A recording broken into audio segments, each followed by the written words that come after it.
kaya nating muling kilalanin ang Muntinlupa na pangunahing lungsod sa ating bansa.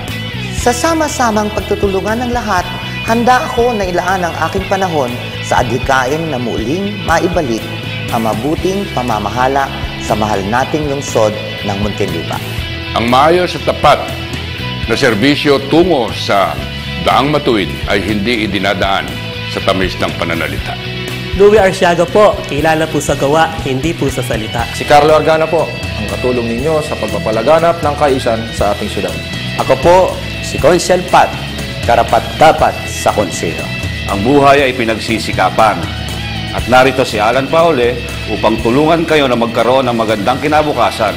Mula noon hanggang ngayon, ako si Obet Espeleta. Kasama niyo sa matagdaan, saang ka pa? Ako po si Eric Lorica. Sagot ko, seguridad mo. Kaya kay Dr. Ray Smith, prioridad ko, kalusugan nyo. Si Stephanie Teves, para sa kabataan, samahan niyo ako sa layunin ito. Ako si Gigi So, hatid sa inyo, garantisadong serbisyo. Ang inyong lingkod, Jimmy Fresnedi, always ready, nagbabalik. Ito lang ang payo ko, yung kilalan nyo na mapapagkatiwalaan at tapat sa serbisyo, yan ang inyong ihalal.